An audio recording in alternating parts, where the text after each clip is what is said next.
রাজারহাট গোপালপুরের বিধায়ক তরুণ জ্যোতি তিওয়ারির উদ্যোগে তমতমের সাতগাছির মোড়ে জনতার কার্যালয়ের শুভ সূচনা হলো। পূজার্চনার মধ্যে দিয়ে এই কার্যালয়ের শুভ সূচনা করা হলো। রাজারহাট গোপালপুরে মোট 3টি কার্যালয় করা হবে, তার মধ্যে অন্যতম এটি সাধারণ মানুষের সুবিধার্থে এই কার্যালয়, এমনটাই জানিয়েছে বিধায়ক তরুণ জ্যোতি তিওয়ারি। তিনি বলেন, বিগত 15 বছরে এই অঞ্চলের বাসিন্দারা সেইভাবে বিধায়কের কাছে পৌঁছাতে পারতেন না, মানুষের অনেক অভাব অভিযোগ জানাতেও পারতেন না। সেই সমস্যার কথা মাথায় রেখেই এই উদ্যোগ। এদিন উদ্বোধনী অনুষ্ঠানে মানুষের উপস্থিত ছিল চোখে পড়ার মতো। এদিন কার্যালয়ের উদ্বোধনকে কেন্দ্র করে মানুষের মধ্যে লাড্ডু বিতরণ করা হয়। এই কার্যালয়ে মানুষের অভাব অভিযোগ নথিভুক্ত করার জন্য স্টাফ থাকবে, পাশাপাশি সপ্তাহে একদিন করে বিধায়ক নিজে উপস্থিত থাকবেন, মানুষের কথা শুনবেন এবং তাদের সেই অভিযোগের সমাধানের চেষ্টা করবেন।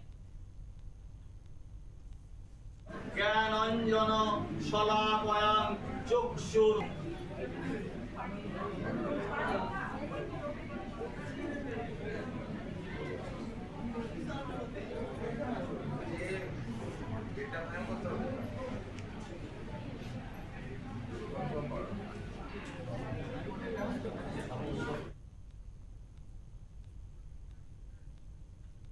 আমাদের সঙ্গে ইতিমধ্যে টেলিফোন লাইনে রয়েছেন আমাদের প্রতিনিধি মানস চৌধুরী। মানস, তোমার কাছে জানতে চাইবো, রাজারহাট গোপালপুরে মানুষের সুবিধার্থে জনতার যে কার্যালয় তৈরি হলো, অর্থাৎ তরুণ জ্যোতি তিওয়ারির নেতৃত্বে সেখানে কিন্তু নতুন কার্যালয়ের একটি উদ্বোধন হলো। এই যে কার্যালয় উদ্বোধন করা হলো, এটাকে বলা হচ্ছে জনতার কার্যালয়। সাধারণ মানুষ কতটা উপকৃত হবে কি মনে করা হচ্ছে? দেখো শিল্পা, তোমাকে জানাই, সাধারণ মানুষের উপকারের কথা চিন্তা করে কিন্তু এই এই এই ভাবনা গতকাল সাতগাছির মোড়ে অর্থাৎ দক্ষিণবঙ্গ পৌরসভার একদম তোমাকে জানাই যে দুটো পার্টে অর্থাৎ প্রায় 35টা ওয়ার্ডের মধ্যে বেশ কিছু ওয়ার্ড কিন্তু রাজারহাট গোপালপুরের মধ্যে রয়েছে।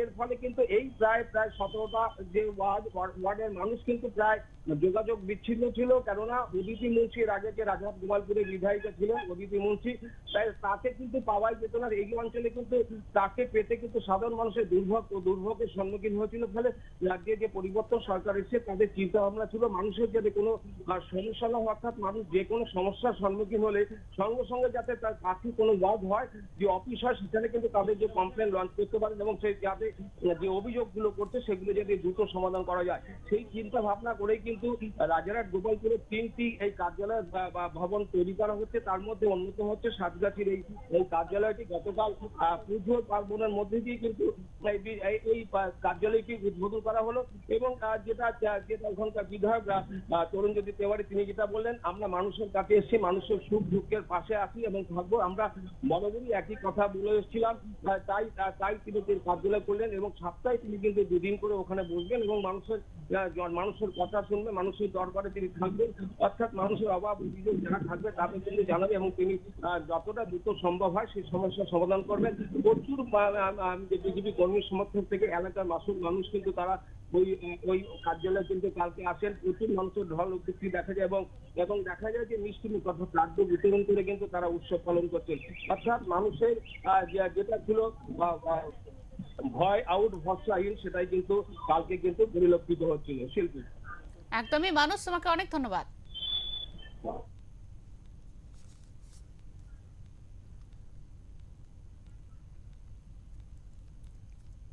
বিষ্ণু গুরুদেব মহেশ্বর।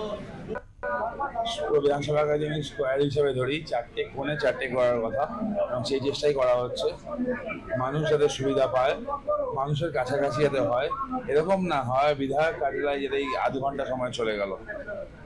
এখানে কয়েকজন লোক স্টাফ থাকবেন, তারা কালেক্ট করবেন, যাবতীয় অভিযোগ আছে কালেক্ট করার জন্য, সার্টিফিকেটগুলো ইস্যু করার জন্য তারা থাকবেন, দলের পক্ষ থেকেও কেউ না কেউ থাকবে। সুতরাং আর আমি একদিন থাকবো করে সপ্তাহে, মানুষের কাছে তাড়াতাড়ি হয়।